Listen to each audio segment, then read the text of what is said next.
Hi YouTube, we're here with the HobbyKing EZIO 1.5. It's a glider made of balsa wood. We did a build series yesterday. We're going to be flying it today with this Turnigy 1.25 1.25 amp hour, which is 1250 milliamp hours. And we got a little voltage alarm on here just to give us a warning when it goes off because we haven't vetted the flight performance. This will be our Maiden. I've got this little block I made to...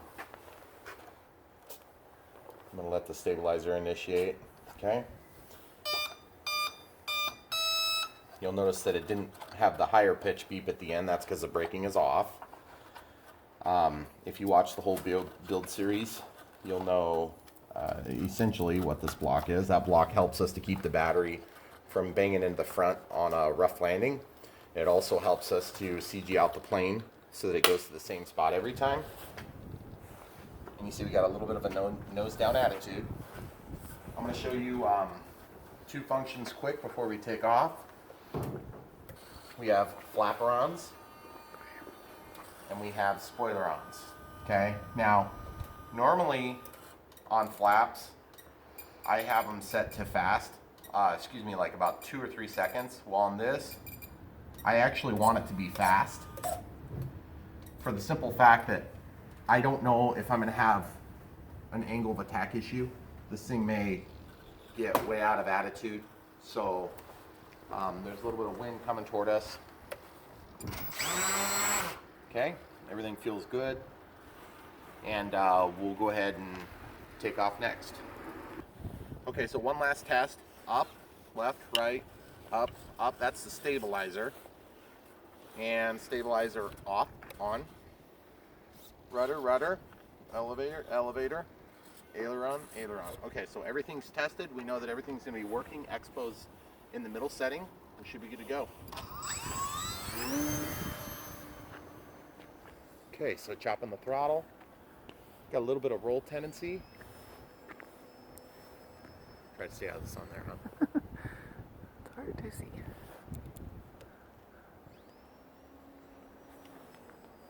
Looks like the wing is not an overly strong wing. I can tell you that right now.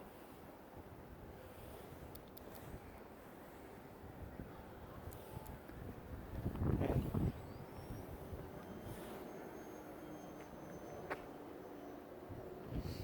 Just getting a feel for the control authority.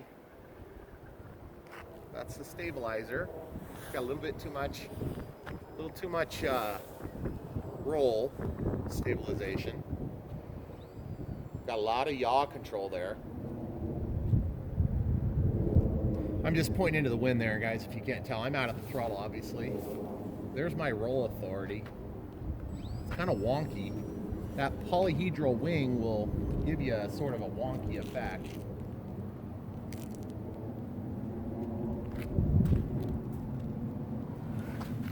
Boy, that's speedy. It is. I'm going to try to go over the sun here. Okay. It rolls decent. Not unlimited vertical, but it's pretty decent. I'd say it's 60% unlimited.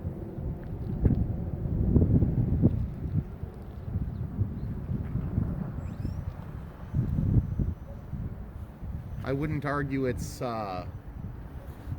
bad flying plane, but I'm not going to sit here and say it's a great flying plane. It flies decent for what you got, which ends up being about a $150 plane. It's responsive. Makes a cool noise. Mm-hmm. Do you hear it? Yeah. You want to try going in the back? We'll see if we can, or maybe we can just...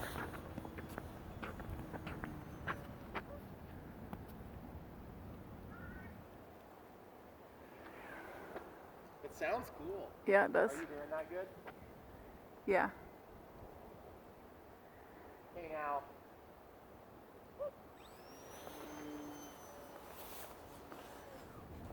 Come a little closer. Yep.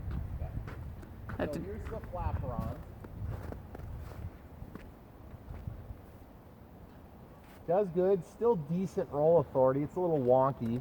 Okay, out of the flapper-ons. We'll do the same thing with spoiler-ons. Okay, level flight, spoiler-ons. The spoiler-ons are a lot more effective and less wonky on the roll. That's interesting. I didn't expect that. No really bad pitch down or pitch up tendencies. There's your flapper-ons. Flapper. I'll try to do it again here, guys. The problem is I don't know that they're going to be super effective in really slowing it down. It just changes more the angle of attack here. So there's your flapper-ons. Sorry. Okay, let's try going to the back. We got the dual diversity antenna in here on that stabilizer, so we have decent range.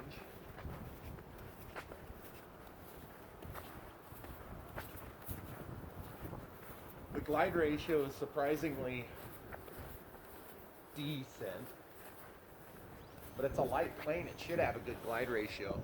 Kind of wish the decals were opposite. The top seems to be easier to see, doesn't it? Yeah. Hey, come over by this tree. Okay. That way I can land between the houses. That's kind of where the prevailing wind is. Okay. Hey, you're kind of in my landing path there. I know. Sorry.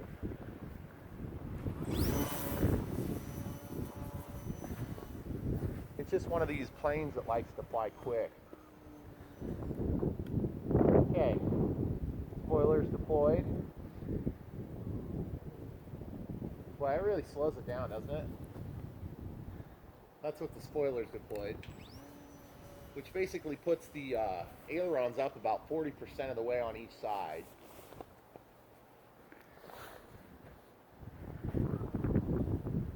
It's not dead calm out either, guys. The wing seems a little weak. Is it just in my head, or does it seem weak to you? Yeah. Seems like if I got too aggressive with it, it'd probably break. Yeah. Flapper-ons deployed. A little bit of nose down. Helps you to bleed the speed off for sure. So it's definitely better than nothing. Okay, flapper-ons. You can't bring it downhill too much and expect to lose speed though. And that's kind of the function of flaps for me anymore, is just induce drag, you know. Using a little bit of rudder and aileron there. Okay, I'm gonna try to slow it down and see if I can increase the angle of attack and get a landing here kind of right at our feet. See how I pitched up there, guys? Just trying to bleed off my inertia. It's wanting to fly okay. It gets a little wonky there. I'll have to go into the spoiler-ons to bring it down. Let's try some upside down flight performance here real quick. Okay, upside down. Oh yeah. It does upside down. Good. Out of the upside down. Just glide now, obviously. It's just really efficient at moving through the air. It's very low drag. Just wants to keep flying, which is cool. Except that when you get a plane that likes to keep flying like this, you need some way of bringing it down.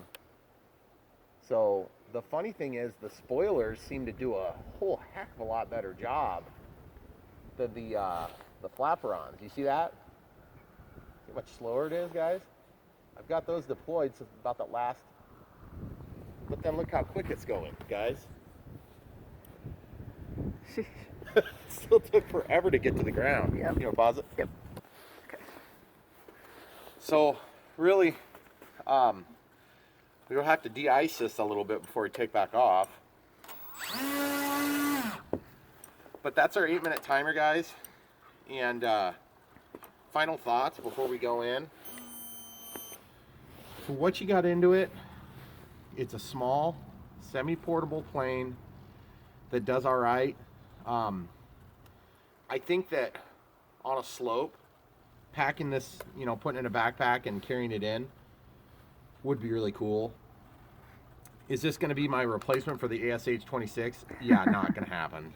But the ASH-26 is just, it's a different application. So What this plane needs now, to be honest, would be a little something to help it be seen, which would be a couple of simple LEDs, just for orientation, so when you drop below the tree line, you can see if your pitch and roll is correct for landing. And then just a large, simple, actuated split flap will be plenty good for this plane.